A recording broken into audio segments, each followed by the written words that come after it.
Alright, so in our last video we talked about how to solve quadratic functions by factoring. In this video we're going to talk about how to solve them via graphing. Now remember that we called the solutions zeros or x-intercepts because it touched the x-axis and that was where the y value was 0. So these are going to be our solutions. We can graph the equation and see where does it cross the x-axis, and that will be our solution. Okay, what's very important about parabolas, if you'll notice this dashed line, is actually the axis of symmetry, which we talked about in our characteristics of quadratics video. This is the axis of symmetry because if I were to fold this parabola along this line, it would be a perfect match. Basically, the left side is a reflection on the right side across the axis of symmetry. We're able to find the axis of symmetry because we know how to find the vertex, okay? And the zeros are always going to be symmetrical about the axis of symmetry. So if the distance from here to here is 2, then the distance from here to here will also be 2. Alright, so let's go ahead and practice. First thing I want to do is I want to graph x squared minus 6x plus 8. Okay?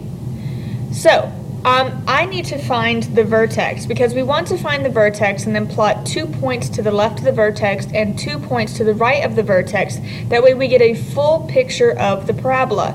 If we don't do that, let's say 2 points here and 2 points here, let's say we pick 4 points. Well, this is the same parabola, but you're only getting half of the picture. So we want to find the vertex first. Remember, the vertex is negative b over 2a. That will give us the x value. So negative 6 over 2 times 1. Remember, if there's no number here, it's an understood 1. So that gives us 3, which means that the x value is going to be 3. I also want to pick 2 points to the left, so 2 and 1, and 2 points to the right of 3, 4 and 5. So now what you need to do is hit the table button on your calculator. Type in x squared minus 6x plus 8. And this time when you get to start, you want to start at 3. You want to start at your vertex 3.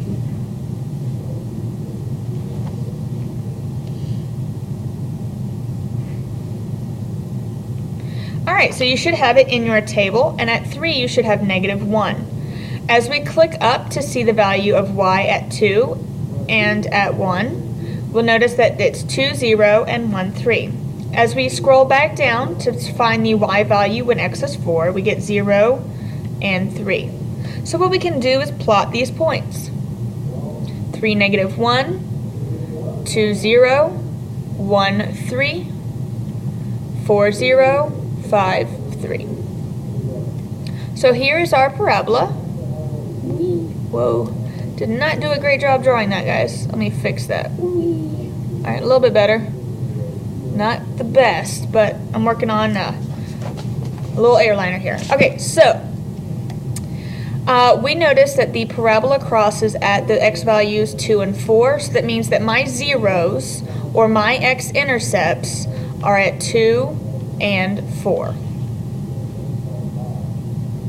You'll also notice that because the y values were zeros at 2 and 4 in our table. Do you see that? So that's pretty cool. Alright, let's do another one. This time negative x squared minus 2x plus 3. Start by finding the x value of your vertex. So negative b over 2a is negative 2 over 2 times, and then this is a negative 1. So I'm going to type that in my calculator, and I should get negative 1. So the x value of my vertex is negative 1. We want to choose numbers to the left and numbers to the right of my vertex. So now it's my job to plug in negative x squared minus 2x plus 3 into the table button of my calculator. This time we want to start at negative 1 because that's where our vertex is.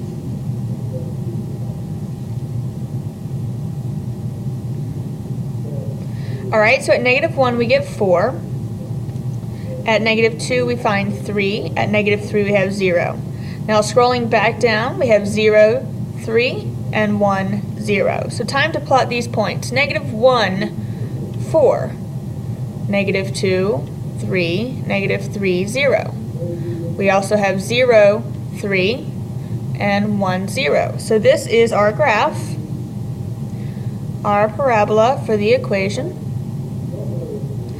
And we notice that it crosses at -3 and +1.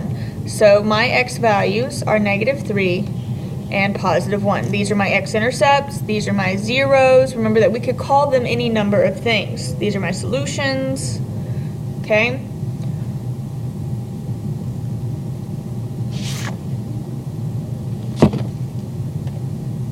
Alright, why don't you try this one? Remember, find the x value of the vertex first, okay? Now I will tell you, you may need to include a few more tables. So what I would do is I would make this table, which is currently 5, have 7. So kind of like this. You're actually need to find 3 points to the left and 3 points to the right of the vertex.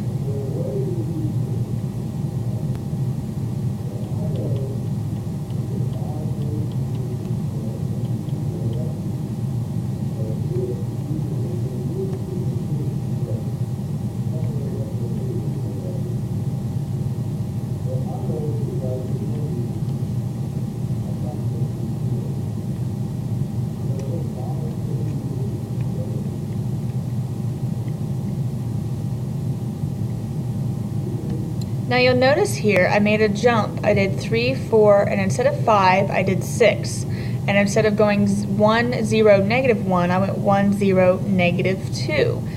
That's because as I'm looking in the table of values, I'm looking for a y value that appears to be 0. And I don't see that until we get to -2 and +6. So that's the whole goal here, is to make sure that we need as many points until we find a y value at a 0.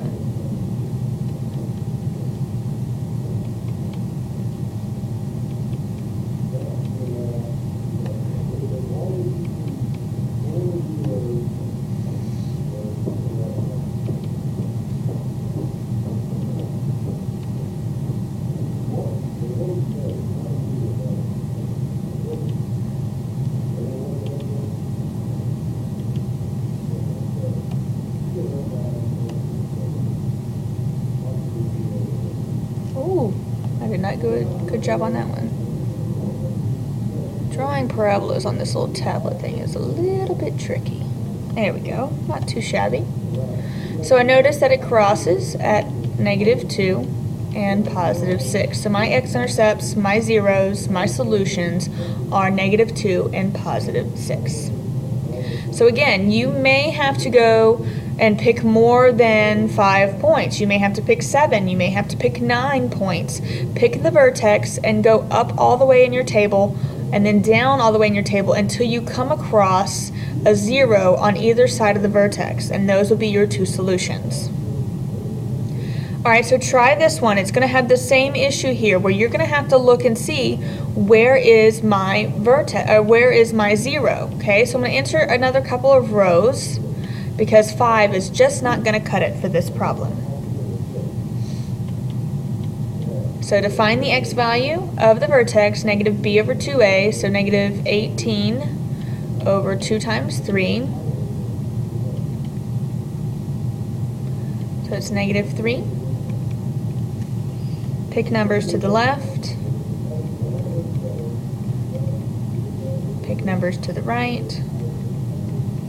And then we'll put in these numbers and then see if we need to keep going to find my 0. So at -3, I'm -27. Whew. Good thing I made a big graph. Okay, -4, -24, -15. Oh, there's my 0. Woohoo! Okay, -2, -24, -15, and 0, 0. Awesome. So I had to only pick 7 points here because I have found my zeros pretty easily. So it's 0, 0, -1, -15, -2, -24, -3, -27, -4, -24, -5, -15, and -6, 0. Oops. Get that up there. There we go.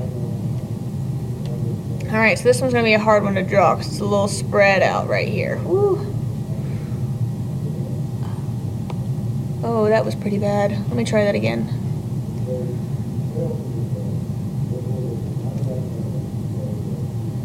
Oh, that one's not bad at all. Alright, let's see if we can do the same thing. Aw, man, I got the right side, but not the left side. Well, you get the general idea. It crosses at -6 and 0, so my x-intercepts, my zeros, my solutions are -6, 0.